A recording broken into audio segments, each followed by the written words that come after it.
Welcome to the Radically Christian Bible Study Podcast. I'm your host, Wes McAdams.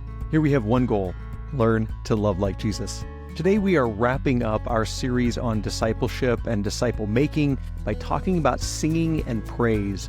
What role do songs play? What role does praise play in the making of disciples? How do songs and the very act of singing help shape us into followers of Jesus? To answer that question, I'm going to be visiting with my friend Kevin Schaffer, who has been the worship minister at the Central Church of Christ in Amarillo, Texas for 16 years. He's a good friend, and I know that his thoughts are going to be incredibly encouraging and helpful for all of us as we seek to be better followers of Jesus. Before we get into that conversation, I want to read from Ephesians chapter 5, verses 18 through 20 that says, "Do not get drunk on wine, which leads to debauchery. Instead, be filled with the Spirit, speaking to one another with psalms, hymns, and songs from the Spirit. Sing and make music from your heart to the Lord, always giving thanks to God the Father for everything in the name of our Lord Jesus Christ." As always, I hope that this conversation helps all of us learn to love like Jesus. Kevin Schaffer, welcome to the podcast, brother. Well, thank you very much. Thanks for inviting. It is so good to have you. I'm excited about this conversation. Well, I am too. I'm interested in seeing where it goes. Well, this is a great opportunity for me to brag on you a little bit because you have really made a huge impact on so many people, obviously, but my two boys in particular, I am so incredibly thankful for the way that at camp you lead them in worship and you bring them to the throne of God. And I mean, as you know, teenagers are tough and it is hard, parenting teens. And so when you see them worship and you see them humbled before God, and you see someone that is helping them to see and love and appreciate God, it makes you appreciate that person. So you are that for my boys. So thank you. Well, I appreciate that. Thanks. It's good to know that it's going somewhere. Absolutely. Well, this series that we're doing right now is about discipleship, and I'm asking everybody that's part of the series to define discipleship in their own words. So how would you explain to someone what it means to be a disciple of Jesus? Well, it's really interesting because I was actually at a round table thing about 2 weeks ago, and somebody actually described the discipleship to me in such a simplistic term. And I was like, ooh, I like that. And it was watch me, and then do it with me, and then let me do it with you, support you, and then now you're on your own. Wow. Yeah.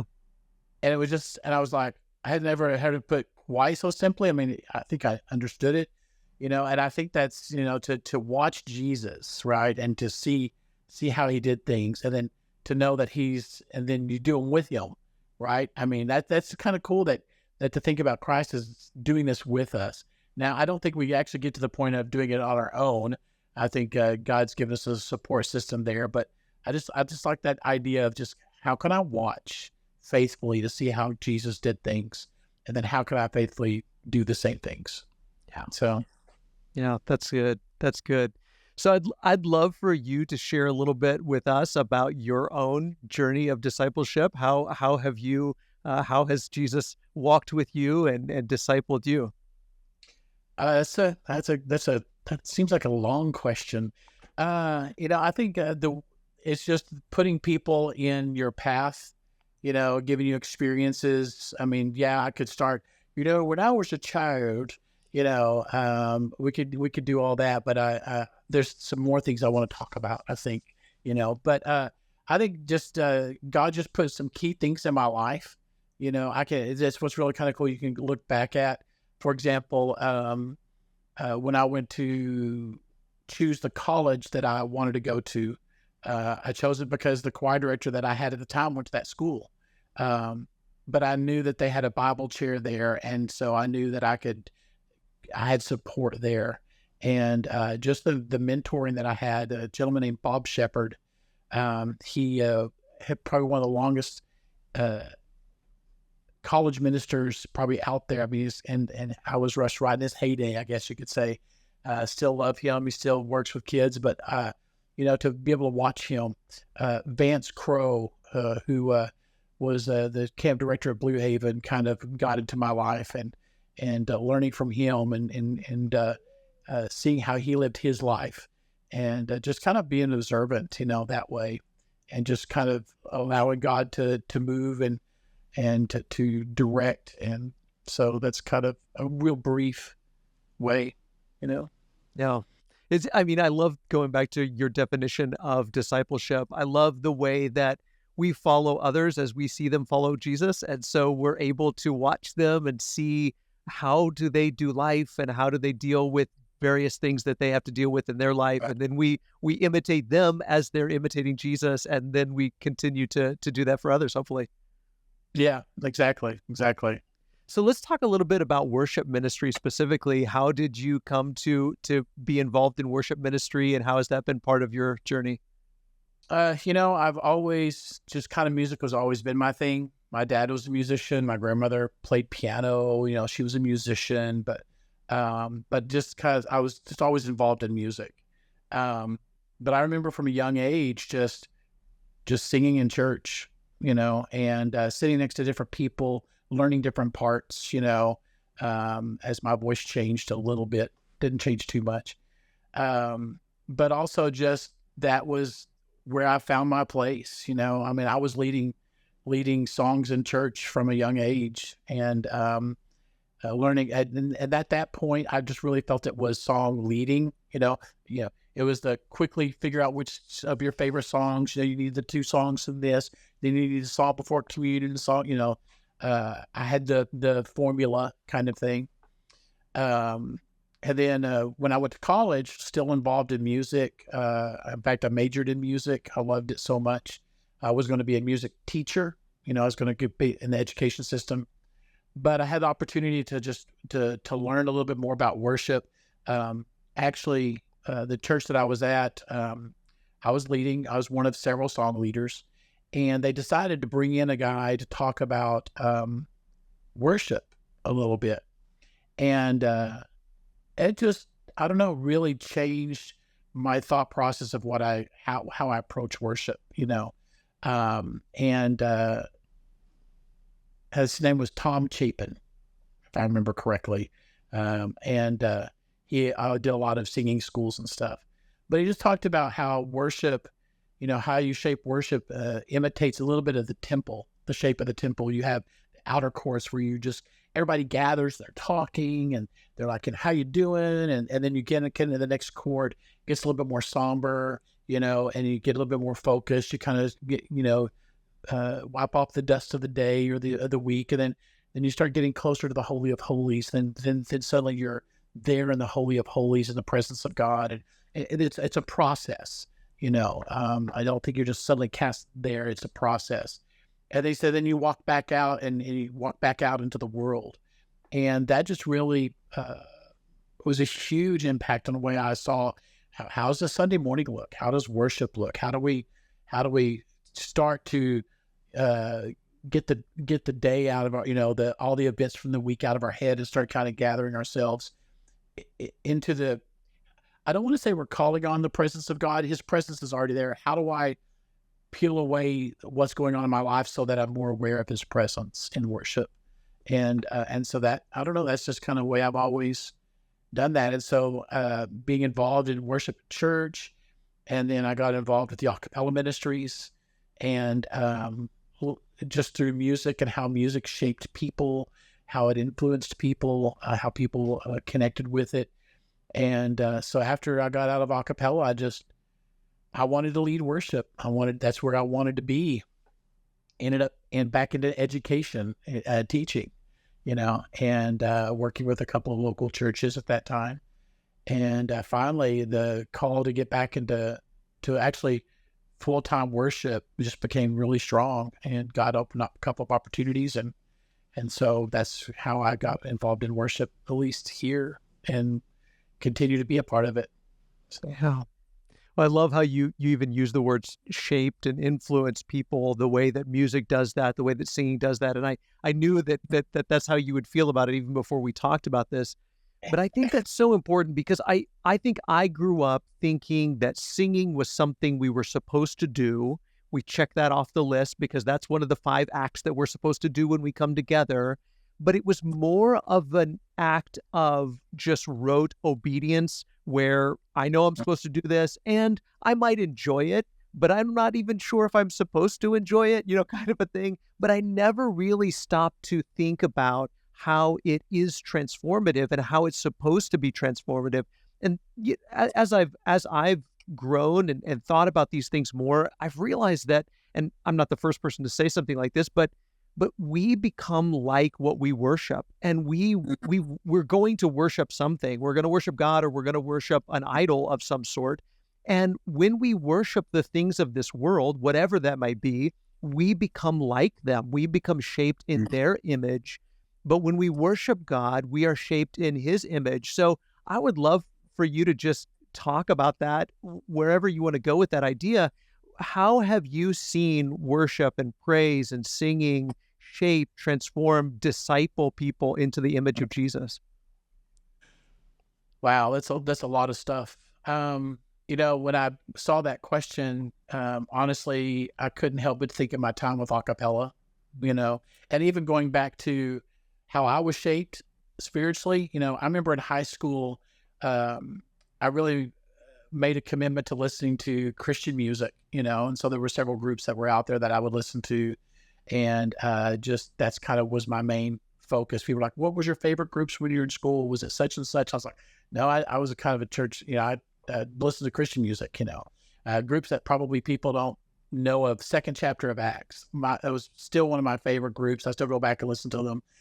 Tight harmonies, but I love the play on words. I love what they said, but then a cappella came along, and especially, I'm probably going to specifically say the album Rescue, and the song Rescue, right? And so it connected me into the understanding of God's grace that I'm sure I might have heard preaching, maybe, but I was a teenager, so it resonated with me, and I was like, oh, okay, I feel this cry of the need for rescue, right? And then to have somebody say that in a way that I could I could hear it in my head. And if you've ever known the song, you could hear it, rescue, rescue, just over and over.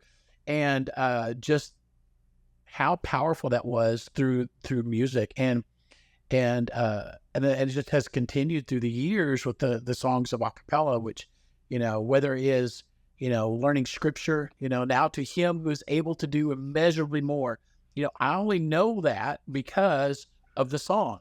And it's actually really hard for me to even say without trying to say it in the rhythm of the song.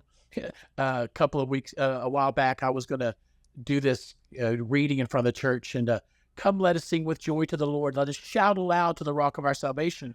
Well, the song started playing in my head, and I lost the words because I was trying to say it not in the same rhythm as the song, and but I know that verse because of the song that we sang in devotionals all the time. And there's just something about when you combine music and lyrics, music and scripture, that just almost cements them into your very being. At least for me, I know not everybody connects with it that way, but I guarantee you, if there's there, I could mention a jingle off the TV, and everybody who will know it, as they're singing it in their head. And so I don't know. I think that there's just something about music. You look at David, and you look at his connection with God, how he expressed himself through music. You look at the Levites, and they were in charge of music. God said, I want a people in charge of worship, in charge of music. And so I think if God found it valuable and how it connects to me, I think it's pretty powerful and pretty valuable. Yeah. I think we could probably nerd out for an hour over different a cappella songs, but I've had the privilege of getting to know Keith Lancaster a little bit over the last few years. And I got to tell, I was able to tell Keith, and I'm sure I'm not the first person to tell him this, that he wrote the soundtrack, or at least was part of being the soundtrack to my childhood, to my growing up, and how much that shaped my theology. I think that I think that there were probably things in my life, whether they were teachers or just influences or people, whatever it was, that negatively shaped my theology. And I can't help but think that there were probably, like you, so many messages about God's grace and God's mercy that brought me back to the truth, to the gospel. And I'm so thankful that those seeds were planted. As I'm saying that, what just jumped into my mind was the song, I'm saved like the criminal on the cross, one of the songs that a cappella sang. And I can't help but think that I heard so many messages growing up from people who said, we're not saved like the criminal on the cross. And they were emphasizing baptism, and I appreciate that. I understand that. But we are saved like the criminal on the cross. We're saved because Jesus had mercy on us. He extended grace and mercy to us. It's not about a process and whether or not we have the same process as the criminal on the cross. It has to do with the fact that he was saved because Jesus extended mercy to him. I am saved because Jesus extended mercy to me. And I'm so thankful for that contrary message that a cappella was giving me, that those songs were giving me, in spite of this sort of the legalism that I had growing up, saying, no, it's about the process, it's about the steps, all of these things. They emphasize the theology, the grace, the mercy, and the love of God. And I'm so thankful that my heart was shaped by those messages. Oh, yeah. Same here. Exact same thing for me. So. Well, let's talk about a little bit about why you obviously have the training, both theologically, but also the music training. There's so much that you, let me just again brag on the way that you teach music at camp, that you are helping them to understand the mechanics, the different parts and those kinds of things, but you don't get lost in the weeds, and you really emphasize the words. And I think there's probably something to both to the words and to the mechanics of how music works. But what is it that, in your opinion, in your experience, what is it about singing? What is it about music that helps these messages transform us in a different way, a complementary way to preaching and teaching and more analytical or more didactic type experiences? Well, wow. I think if you look at just the world cultures, right? And so that music seems to just be inundated in every culture. It just seems that there should be something intrinsic, something that's just almost based to our nature when it comes to music. You know, it's interesting. You talked about mechanics of music. There is a tone, so me, so me. There's this do me so, there's so me. That's like one of the first, when teaching music, that's one of the first intervals that you teach kids. What's interesting is that's consistent throughout all cultures. That little da da da, na na na na na na. I mean, even, as a child, there's certain things that start resonating with us musically. And I don't know, there's just something about how to connect those words and that music, because music is powerful. I mean, you can listen to an orchestrated piece, right? And there's even just instrumentally, just the sonic sound will create emotion. I mean, you can feel the sadness in a piece. You can feel the joy. You can feel there, and I couldn't really explain how that happens, but when you hear a certain song, it's like, that's a bop. I could just nod my head, and then there's those songs that you just, I don't know, just rip at your soul. And every culture has that within their own, you go to Russia, there's going to be songs that just really resonate with the people there that just feel just dark or provides joy, or you just do this in any culture. And, but when you start combining that with the gospel, with scripture, man, it's just powerful. I remember I was watching an infomercial. It was an infomercial. So if you've ever seen the Gaither infomercial, right, they're all sitting around singing gospel hymns, and people are just weeping because this music has just meant so much to them, but the country music genre decided to try to do this with country music, and they had all these old country singers. They were like, "Well, do you remember that song?" And they would try to pull up a song and be like, it felt so empty because those songs they have no value. They have no, because it's just, they're just terrible. I mean, when you listen to the songs, they're just terrible. Drinking whiskey. Okay, we're going to sing a song about, yeah, but there's no movement. There's nothing there that captures your spirit as when you're singing, 'tis so sweet to trust in Jesus, just to take him at his word, just to know that thou art with me, just to know, thus says the Lord. That has meaning. That and to be able to take that and to walk away with it. I heard recently at a conference that those who lead worship, we're giving people theology that they walk home with. They're not quoting the sermon. They're not repeating a prayer or whatever's going on in worship.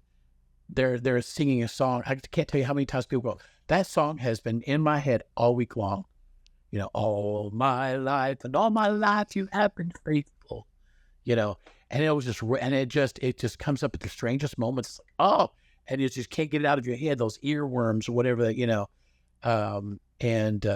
so when you take music that's powerful and you take the gospel that's powerful, you merge those two, man, it's good stuff. Yeah. Yeah. Oh, that's so good. Theology that you can walk home with. I mean, that's so true. And I can't help but think about, again, growing up and the way that we sort of talked about some people in my life. I don't know who that was, but certainly wasn't my parents. My mother, she has such wonderful enthusiasm for the gospel and has always been in touch with sort of the emotional side of theology. But there were people in my life, preachers, teachers, that spoke negatively about emotion and how we needed to be suspicious of emotion, and that the heart, quote unquote, the heart is deceitful above all things, not realizing that in Hebrew, that the idea of the heart is both the organ with which you think and the organ with which you feel, that was tied together. And yes, your thoughts and your feelings can both lead you astray. You can't always trust your thoughts, your logic, your reasoning, or your emotions, but those aren't things that we need to separate out and say logic and reasoning is good, emotions are bad. We have to realize that the gospel is both. It's both logical and reasonable and emotional, and it brings that together. That's what I love about singing, about worship, about praise, is that we're bringing those things together. We're bringing together what we in the West think of as the heart and the mind, and Right. really we're reconciling that in our worship. And I think that it both helps us to express what we're feeling and what we're thinking, and it helps shape what we're thinking and what we're feeling. When our thoughts and emotions aren't what they're supposed to be, I think that worship helps to refocus and reshape them. Like you said before, it helps us to get rid of, to take away the things that shouldn't be consuming our thoughts and feelings, and focus them, center them where they should be. So I think I always thought of worship and praise as expressing, but not really shaping, not really refocusing me, recentering me, that it was just about expressing what was already there rather than putting something new there, shaping me in new ways. Yeah, definitely shaping. There's so many different aspects of now. Before we continue, one thing, because we're really talking a lot about music, and I realize that worship is much more than just music, right? It's hearing the word. It is prayer. And I get that, but because I connect so strongly to the music aspect of worship, right? So that's where we're kind of headed. But I just lost my. Oh, one thing that's interesting about our worship in whenever we get together and gather, right? It's the music does so many different things. One, it encourages one another. You have these songs that are questions with answers. What can wash away my sin? Then you answer each other, nothing but the blood of Jesus, right? So you have these songs that are question answers of we're in this together kind of thing. Come we that love the Lord, right? So there's these things on Zion's summit glorious stood, a numerous host redeemed by blood. This is us, and we sing holy. But then also you've got these songs that are just direct praises to God, right? It's me and God, or it's we and God. And then you've got these songs that I wished I was there songs. I remember one time the song Oceans, and people were real concerned about some of the language. And my brain right now, I just can't think of the specific line.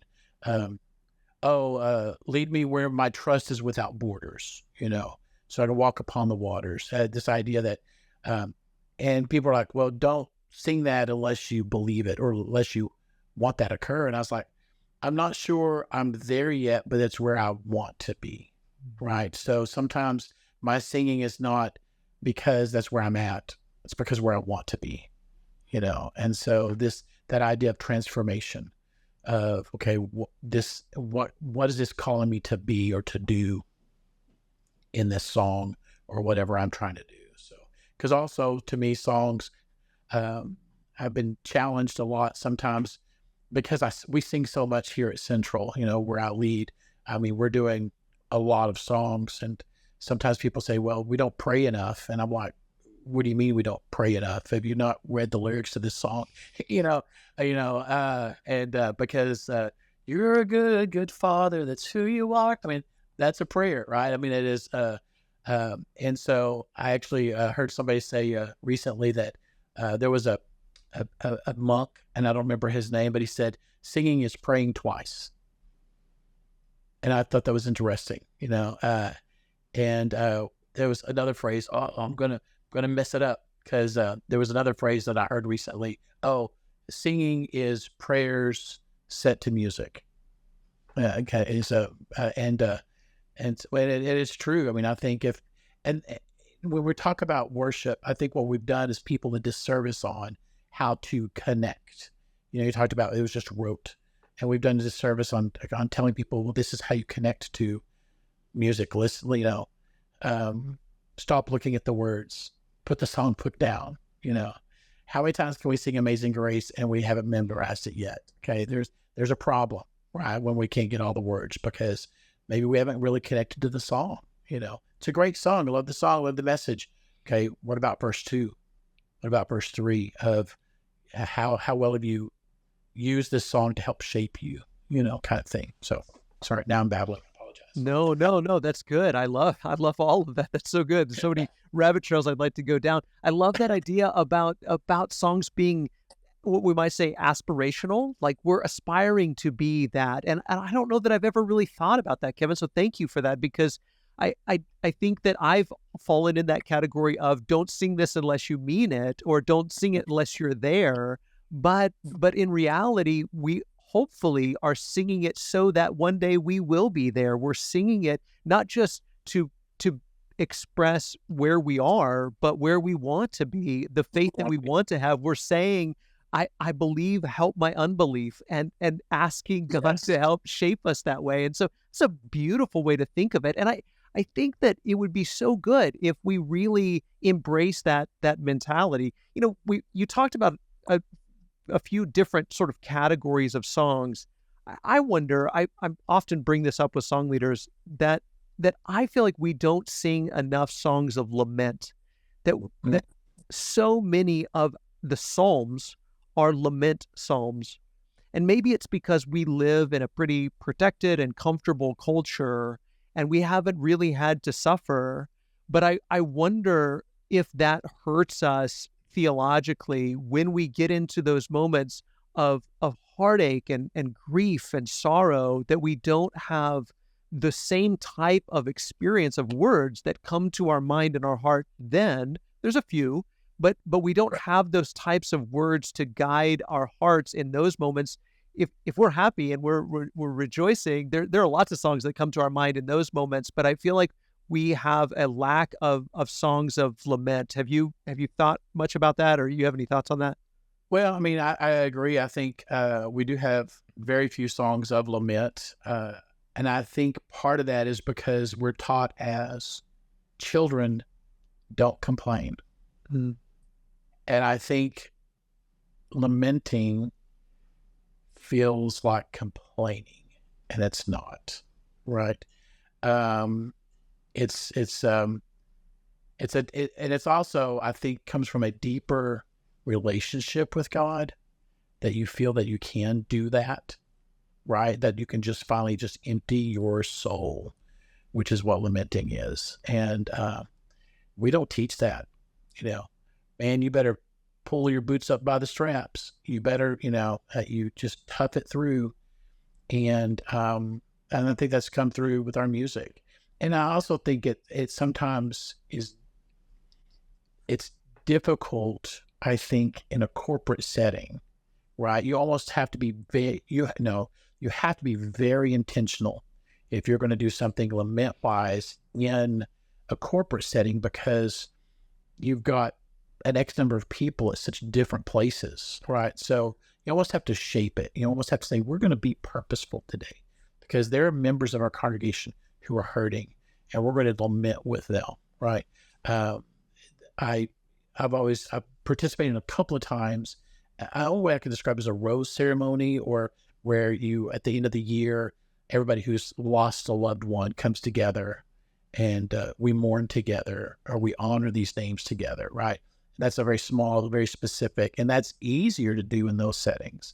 But I think on a Sunday morning, I mean, I always talk about with our preacher, his name's Mick, and we talk about how do we do this? How do we stop and lament together? And I think it's just very difficult.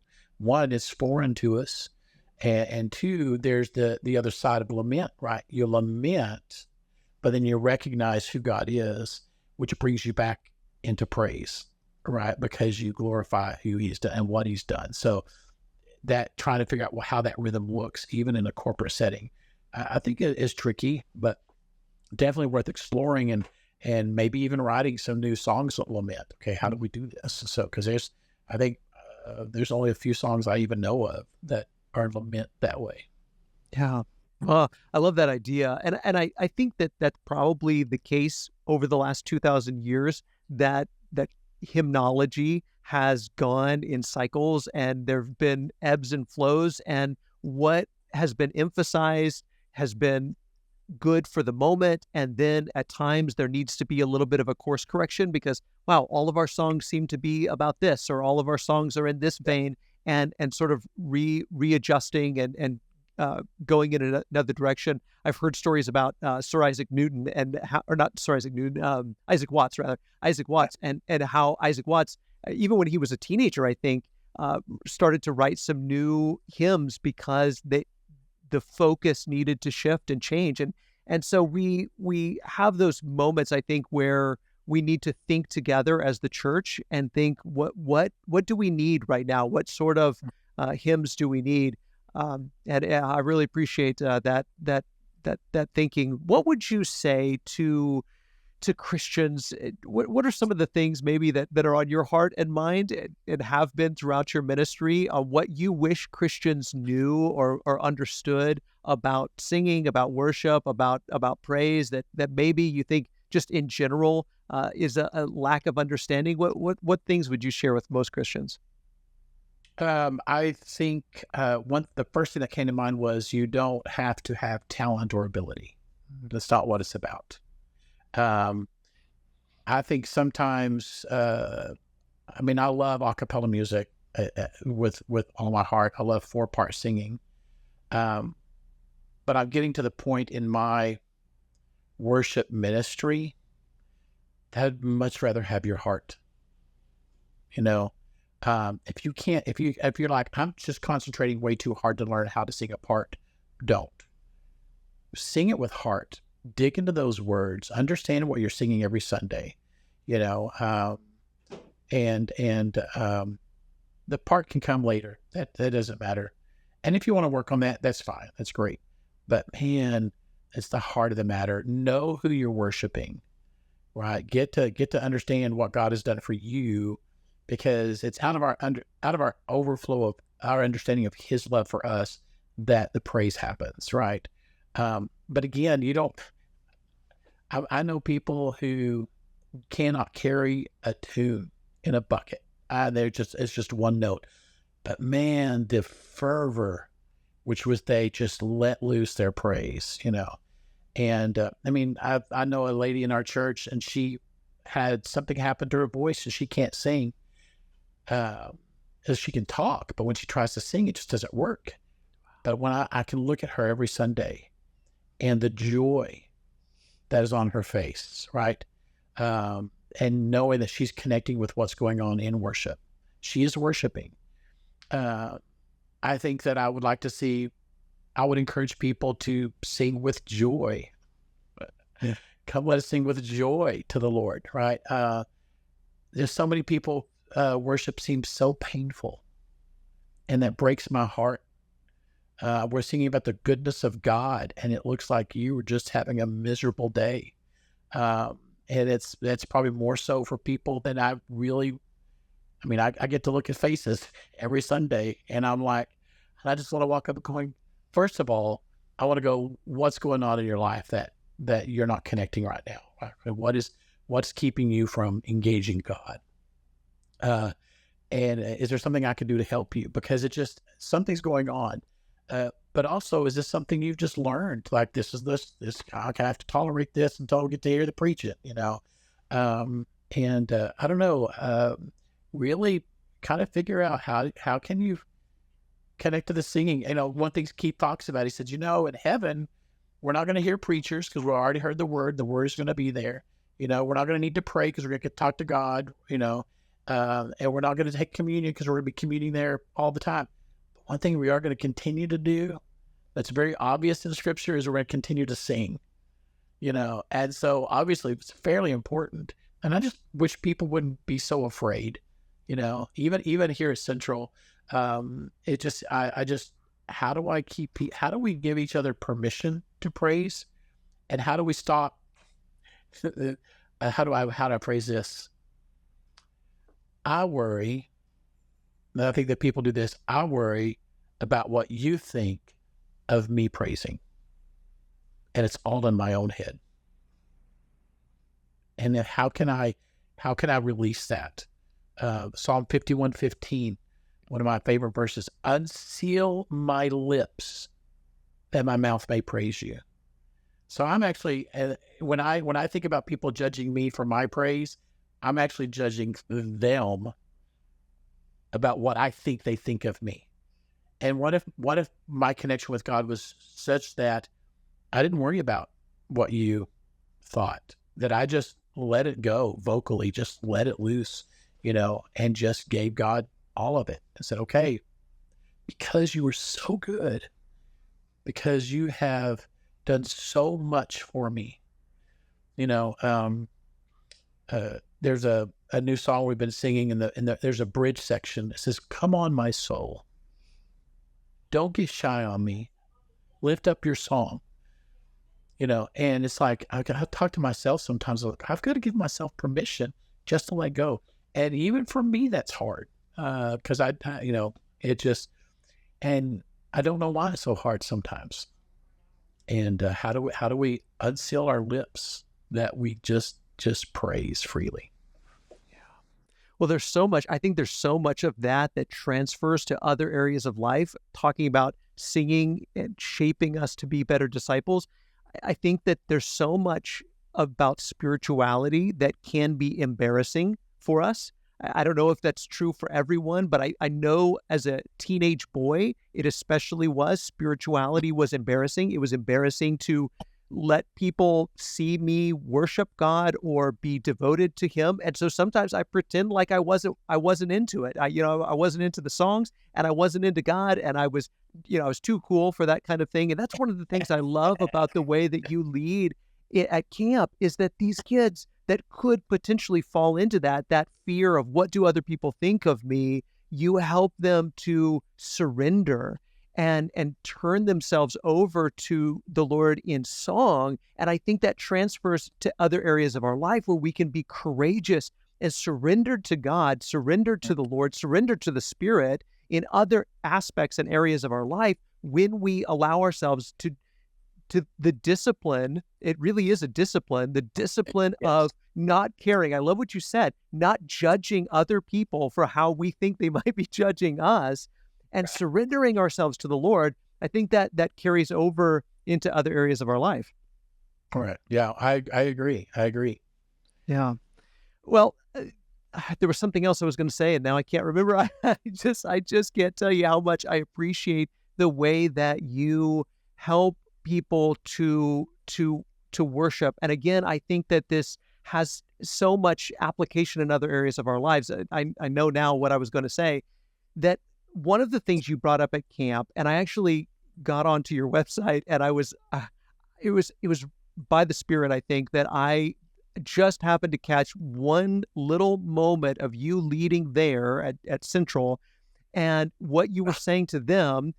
Actually, I think you even brought up camp. But you were saying some of the same things about our posture in worship. And again, I think there's a discipline to this. Might be some controversy to it too, but I would love for you to talk for just a moment about our posture, our body, whether that's folding our hands or whether that's lifting our hands or whatever it is. What influence does that have on the way that we worship, on our emotion, our thinking? Do you see a tie-in between the way our body posture and our heart and mind? I think so. I mean, we use our body in so many other ways to express emotion, whether it is at a football game, basketball game. I mean, I don't know if I've seen a whole lot of people sit there just so still, right? You jump up, you're excited, you're raising your hands, you're clapping, you're applauding because your excitement, you're trying to express in a physical way what you're feeling on the inside. And also I'm thinking through, been doing one of the year-long Bible readings, right? And you're reading about how even in the Old Testament there was these postures of worship, right? Falling before the throne, these different ways to express humility or honoring somebody, and we've kind of when I was growing up, that was not something you did, right? It was kind of taken away, that option, in fact, you probably had to stick your hands in your pockets to keep from doing something, but I think there's, and it's not, and I'm going to tell you, it's not easy. I don't always do it well or right or correct, but to open up your hands, right? Whenever you're giving somebody something, you're going to take this, whenever you're going to receive something, you're going to, oh, well, thank you very much. This pie looks delicious, but to open up your hands, look, for example, when you pray, just that physical idea of, okay, God, I want to receive something from you at this moment. Or I'm trying to give you something, because we see that just in all our lives. I mean, when a child is hurting and they reach up to their parent, how would we feel if we did that with God and just, I mean, I'm in pain, God, I need you to hold me, and there's suddenly is this vulnerability, and I don't know where that comes from, because it's unnerving almost to just do that. It's like, okay, why? And my question is, ask yourself, why am I resisting this? Right? Why is this hard for me to just simply in a prayer open my hands? Because it feels weird. I've never done this before.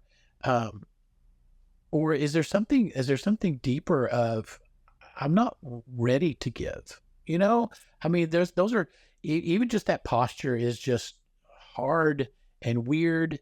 And I think it's good to wrestle with, because I do think there's something even in scripture, falling down before the throne. I mean, what is that like, today for me in my life, to just, because there's been times in prayer that I have thrown myself to the floor, wailing and just weeping of either, uh, whenever we moved to Central, it was not an easy decision. And I just remember 3 or 4 months into it, I was just like, why did we do this?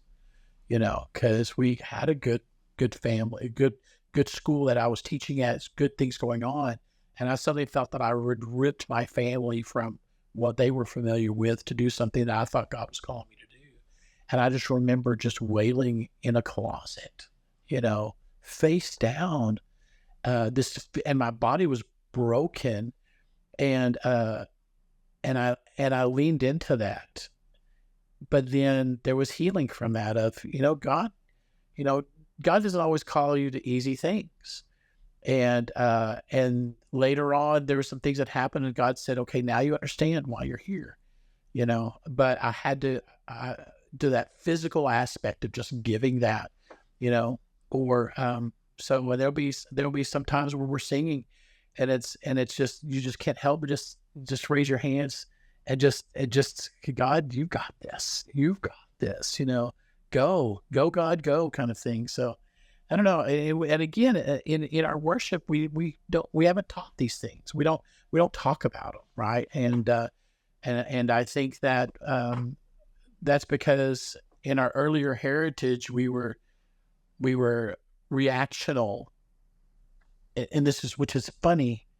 We were reactional and tried to be logical, and these things are emotional, right? These things, and so, I mean, I'm seeing change slowly, right, as we give each other permission to try, to give myself permission. What does this feel like to use my body to honor God, to praise Him? So anyway. Yeah. Yeah. I really do think that there is a tie-in with, again, every aspect of our life, because discipleship is not, you can't compartmentalize it. It's not like you're a disciple on Sunday and then you're not a disciple on Monday and Tuesday and Wednesday. It's about every aspect of your life. It's about how you use your words, but it's also about how you use your body. It's about how you use every aspect of you. Again, going back to a song when we were kids, oh, be careful, little eyes, what you see. Be careful, little mouth, what you say. It is training our entire body, our entire self to be devoted to Jesus and to be like Jesus in everything that we do. And so, again, I think that there is something to training ourselves through the discipline of posturing ourselves in a way that humbles us or surrenders us, or whatever the case may be, is rejoicing. But again, you wouldn't say some of the things that we say in our songs, when peace like a river attendeth my way, when sorrows like sea billows roll. You're talking about this depth of sorrow, and you think about the man who wrote that song and everything that he went through. You wouldn't just say that with a straight face. You would say that with a body posture that says, my heart is being ripped out, but it is still well with my soul. And we don't communicate with our body, with our face, what we're saying with our words. And so there is a disconnect there. And I think anytime there's a disconnect where I don't want to say we're lying, but it's almost like we don't believe, like you said, if we're not smiling, if you're happy and you know it, tell your face, if we're not smiling, then it's like we're deceiving ourselves. Like we're not really communicating fully what it is we're saying that we're communicating. It's almost like a type of hypocrisy. And so I think that we have to train our whole self, our emotions, our logic, our reasoning, our body, to be fully devoted to Jesus, not just when we sing, but in every aspect of our life. Something you said that I want to back up to a question you asked. Said, one of the things I would tell people is that worship is not Sunday. How do we train ourselves throughout the week to worship, right? And I think that the worship on Sunday mornings would be radically transformed if people would be worshiping throughout the week, and I just think that how do you engage that process of honoring God and recognizing the old phrase, stop and smell the roses, stop and worship God, that's sunset. And God, that right there is a sunset. Give him the credit, man, I love the way my kids are playing today. Man, God, that's awesome, and I praise you for my kids today, and what would happen on Sunday if we did that all week long? Yeah. Yeah. Oh, that's such a perfect place to end, because it reminds me of what my parents would do when I was a kid, and I would embarrass me to death when they would do this. We'd be driving along and they'd see a sunset and they would say, "Way to go, God." And they would give God a round of applause. And it was so embarrassing. But now as an adult, I think I wish that I had the freedom, the surrender to do and say things that the world thinks are embarrassing. And now I'm embarrassing my kids by doing the exact same thing, by applauding God, by saying, "Way to go, God." And you're right. Our collective worship should be more than just that we're all together. It's that we've been worshiping throughout the week individually, and now we get to come together and express what we've been saying all week by ourselves. Exactly. Well, Kevin, thank you for this conversation, brother. But more importantly, thank you for the work you're doing in the kingdom. You're helping to disciple people and change people's lives and point them to Jesus. I appreciate it. Thanks for this opportunity. Thanks, brother. Thank you so much for listening to the Radically Christian Bible Study Podcast. If you have just a moment, we would love for you to rate and review this podcast on iTunes or wherever you're listening. It really does help more people discover this content. I also want to thank the guests who join me each week, Beth Tabor, who volunteers her time to transcribe the podcast, and our whole McDermott Road Church family who make it possible for us to provide this Bible study for you. Now, let's all go out and love like Jesus.